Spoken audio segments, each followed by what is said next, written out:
Hello and welcome. This is Debunking Leftist Lies, and today we are going to be talking about the myth of the noble savage. This is a sort of revisionist history that has infested our schools from top to bottom. Generally, what your children are getting in the public school system in their earliest years, and I experienced this as well. Of course, your subject matter is going to differ from location to location, but our earliest sort of social studies classes were entirely focused on native peoples and what kind of houses they had, what sort of clothes they wore, what sort of food they had. And when you step back and try to ask yourself, what kind of objectively useful lessons are our children getting from these sort of, I call it puffery, sort of useless lessons? Why are you giving young school children, we're talking about elementary school classes here, lessons in these whole year's worth of curriculum devoted solely to these native peoples that don't really have any significant modern day meaning to our society. We can't really draw a straight line from them to anything that resembles us today. So it really is, kind of like forcing kids to take a archaeology class while they're still grade schoolers, which doesn't sound like very good curriculum. So basically, there's another reason for this curriculum. And what you just saw today is out in California somewhere, another city has taken down Columbus Day and put up Indigenous Peoples Day as a holiday in their place.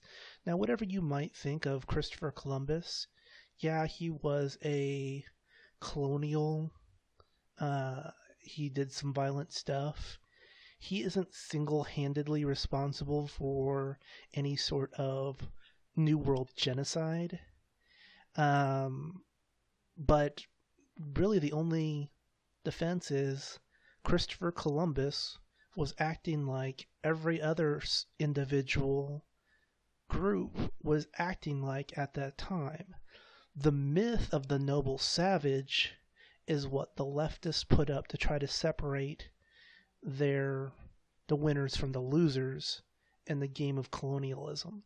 They want to set up these native peoples as sort of sacred, peaceful societies, almost superhuman, that were super in touch with nature, that never expanded their numbers too much, and they lived these great lives devoid of any warfare or illness, and lived peacefully and simply in this primitive but enlightened lifestyle.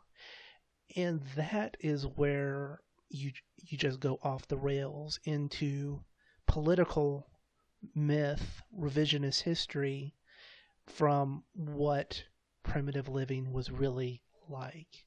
And so what I'm going to do is kind of break down this myth of the noble savage into its sort of component parts and just discuss how they're wrong as we go down the list here. And just to remind you, this is what your kids, the noble savage kind of story is what your kids are getting in school right now. So one of the elements of the noble savage myth is that primitive peoples were peaceful and lacking war. The evidence for this is pretty clear on the opposite side. We have recovered bones from hunter-gatherer tribes, and basically 25% to 30% of male skeletons that we find have signs of homicide, that they were killed by humans in warfare. And one of the reasons this would have to be much more common in hunter-gatherer societies is that about the highest level of population density that a hunter-gatherer lifestyle can support is one person per square mile. Compared that to an agricultural society, the amount of food an agricultural society can produce was about 100 times as much as the food that can be produced on the same lands. So these primitive peoples were under tremendous resource pressure, and they had their territory staked out, and if you were in the wrong tribe, well, you had a pretty good chance of being killed in a fight between them, and that's to say nothing of the infighting within your own tribe between people. You know, you didn't have any sort of established legal system or justice system. If you could stab somebody off in the woods and dump them because you want to hook up with their girlfriend or something like that, well, that's the kind of thing that constantly happened in primitive societies, and that's why you had this massive homicide rate among the population there. Next item, primitive people were depicted as egalitarians. Well, this is yes and no.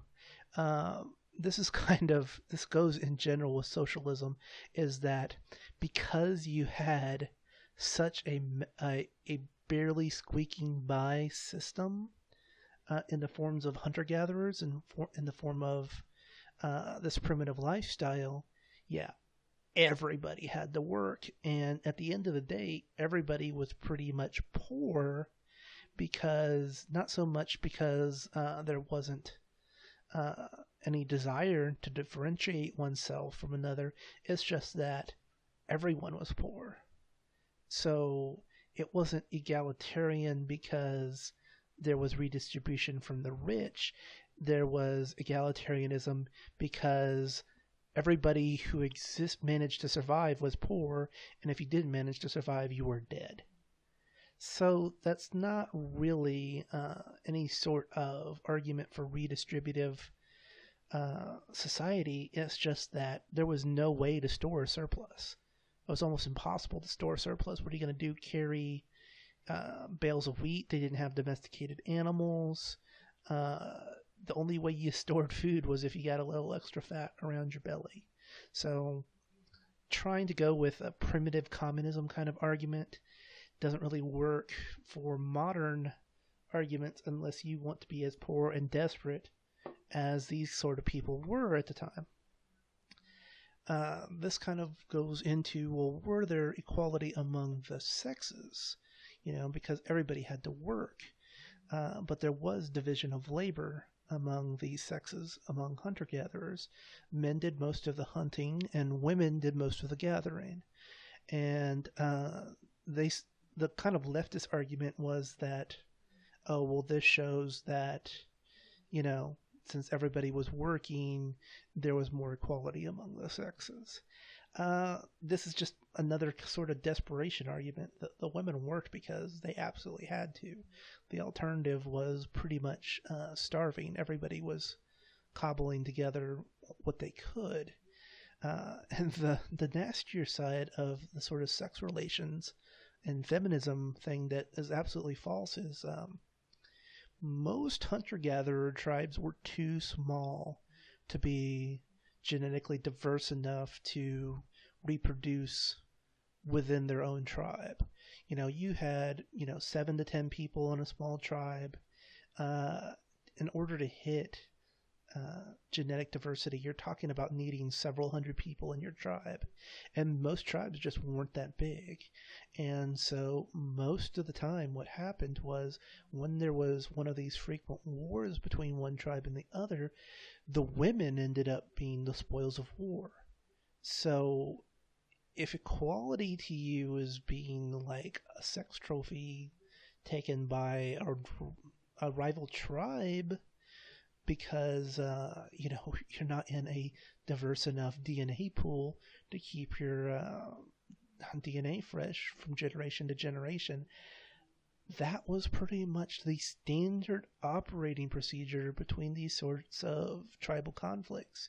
They fought over territory, and they took women as prizes, and they killed the men. So that's really not a great sexual equality kind of vote for primitive societies. Next point, primitive people are depicted as being more healthy than settled societies. And very early on, this was true.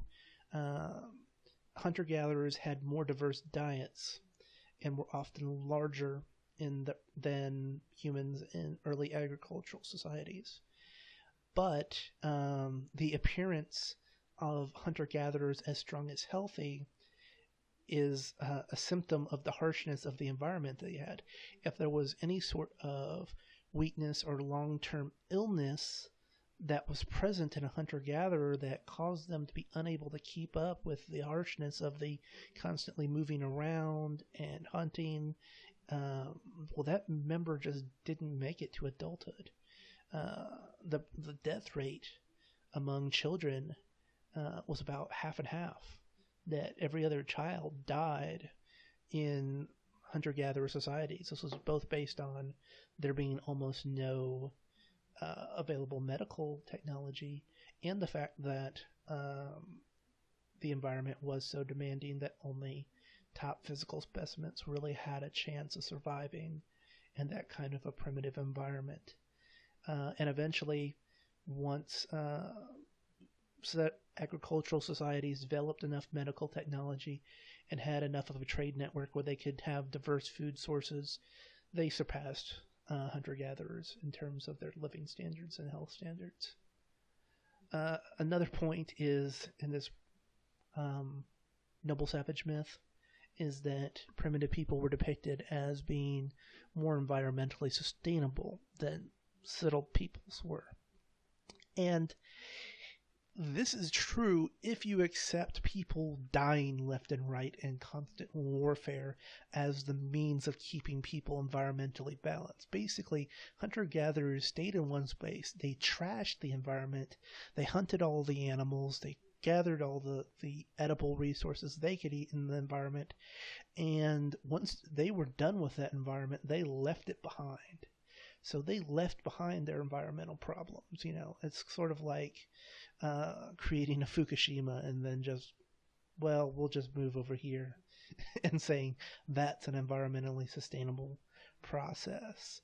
Not really. And when you consider that, again, when we're talking about agricultural societies, they could get 100 times more food from the same amount of land. That's a much more friendly sort of way to support human beings than to just have them wander from place to place, trashing whatever environments they came in, and then abandoning those environments once they were no longer suitable to their needs.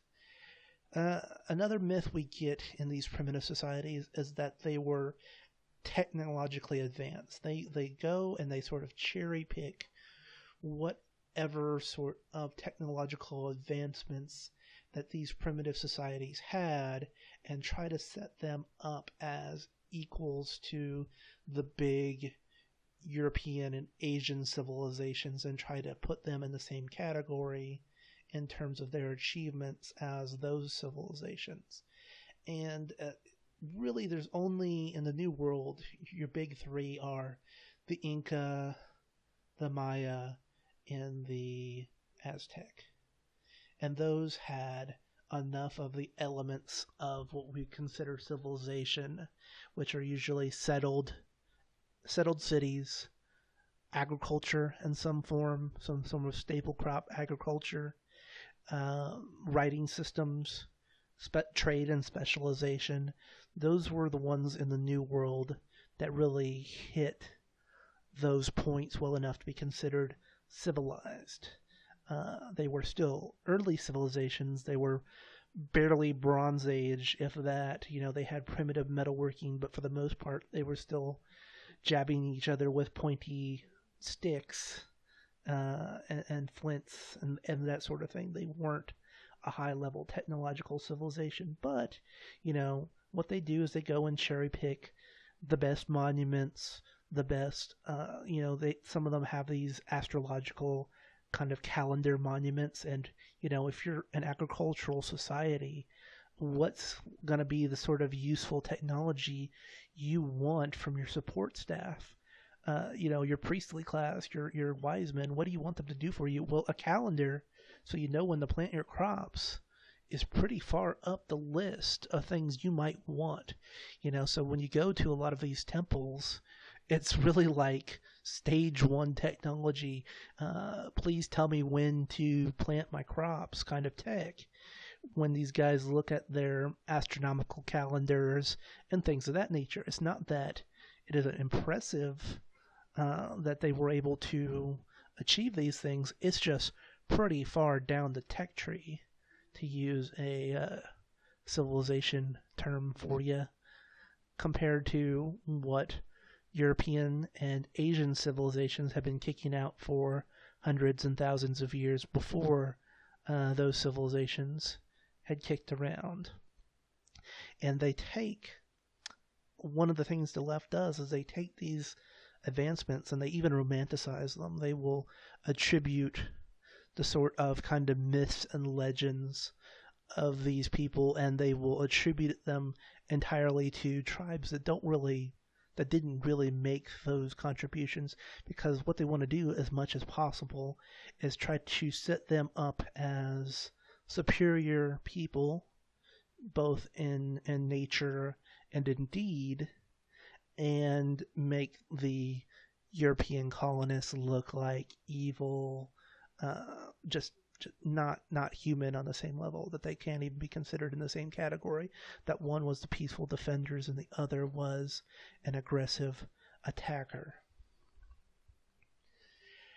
One big myth is that primitive societies had more time for leisure than technologically advanced civilizations. And the studies that suggest that had some flawed methodologies in how they measured the amount of time a hunter-gatherer had to spend working. And one that stands out is a experiment where they were taking these hunter-gatherer tribes and then riding them around in cars and SUVs to their hunting grounds. So the time that they would have had to spend walking to their hunting grounds was not considered. And they also provided them with metal tools for processing their meat that they wouldn't have had. And so basically it's just a flawed sort of measure. Basically how hard you might have to spend time on looking for food depended entirely on the amount of resources, food, game, and gatherable food that was available in that area. And when that was out, well, you had to move on. So if you calculate that time that you had to spend in motion as working, then that myth goes out the window. And then one other big one that I want to speak about that relates directly to this Columbus Day thing is that they make the spread of diseases among the native tribes in the New World seem like an intentional sort of biological weapon attack that European colonists intentionally used to attack the native populations. And really, this couldn't be further from the truth. The truth of the matter is, it wouldn't have mattered what the intentions of the European colonists were, or if those colonists had come from China or North Africa or the Middle East or whatever. When those colonists introduced the old world diseases to the isolated New World tribes, because they had no resistance to those diseases and the vast majority of their populations did not live in dense cities, their gene pools simply did not go through the sort of resistance that training that the old world continent went through by having these repeated disease outbreaks. The Black Plague wiped out a third to a half of the European population, but you wouldn't see any leftists attach the label genocide to that, even though more Europeans and old worlders in general died from the Black Plague than natives died from European diseases. It's just that these native tribes in the New World had been so genetically isolated that they had no chance from these diseases, and most of those diseases spread naturally. They weren't the sort of, another point other people have made successfully is Europeans did not have germ theory. They did not understand how diseases passed from one person to the other. They didn't have the scientific knowledge like today of, oh, this disease is airborne, so you can't sneeze on somebody, or this disease is transferred by ingesting fluids or something like that, or another one is from drinking tainted water. We understand this. Europeans and Asians at the time did not understand how diseases were transmitted. So it was impossible for them to come and intentionally spread disease among the native peoples. And the truth is, out of the populations that died in the New World, the vast majority of them would die without ever seeing the face of a white man. That the diseases were introduced, it was not intentional. It was going to happen one way or the other eventually. That isolation was going to be broken, and there was going to be this sort of cataclysmic disease outbreak in the New World, no matter what you wanted to do. It wouldn't have mattered. And that was not an intentional spread, but it happened, and it wiped out most of the native population. So whenever you get people that characterize what happened in the New World as a genocide, you have to really know what happened, because when you use the term genocide, you're talking about intentionally wiping out another group of people. And what really happened is these diseases spread naturally. And then when the Europeans finally started their colonization efforts, they found the continent that was, to their standards, and to the standards of a lot of people, were effectively empty. Because if you went to a lot of these areas that were already sparsely populated by these sort of hunter-gatherer tribes or semi-nomadic tribes that were kind of half-civilized tribes, they had a low population density to begin with. They didn't have a population density anywhere near as what the old world populations had.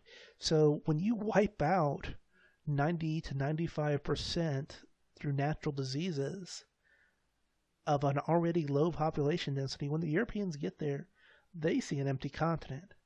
They don't see any sort of significant civilization outside of, what the Spanish do with those big civilizations. The Mayans were already gone, and their society internally collapsed. Mainly what you're talking about is the Aztecs and the Incas, and really in those cases, those civilizations were conquered because they were kind of dickhole empires to begin with, especially the Aztecs. The Aztecs would routinely go and start these wars and raids, so they would have someone to human sacrifice on the top of their pyramids. The reason why the Spaniards were able to march into those territories and take out those two civilizations were those civilizations had enraged so many of the little tribes that existed on the outside that they immediately allied themselves with the Spaniards when they showed up. And basically the Indians did most of the killing with each other because there were just so many of the native tribes who were willing to align themselves with the Spanish to take down these existing empires. It's kind of ironic, but you could say that the Aztec and Incas were kind of just being jerkbags like all other empires were at the time. And when a new jerkbag empire came to town, the Spanish, they just did what empires do to each other, and that's fight each other. That's, when you get rid of the myth of this sort of angelic, noble, peaceful other civilization and just see them for what they are, which is groups of people formed into empires with their own interests fighting each other, it takes away a lot of this whole made up moral quandary that academia and the left wants to put particularly white Europeans, but all Europeans into when you're looking at that. So that's kind of, my take on the New World. And try to figure out what other elements you would want to cover. But, this is what your kids are going to get in school. Your kids are going to get this noble savage myth. And really, unless they have an open mind and investigate history on their own, they're not going to get this much more realistic version of history than they're going to get this politicized history from the left through the public education system, and it goes all the way through college. It unless you're reading, I read Guns, Germs, and Steel just on my own, and I got so much more knowledge than I got in years worth of history classes about how things really were in those sort of situations, not a political interpretation and a sort of allegory myth written that the left offers. So I hope this information has really helped you out, and you can see how just how misguided people are when it comes to their own history, and how the left uses this history against people in order to extract resources out of them. This has been Debunking Leftist Myths, and I hope to see you again in the future. Thanks.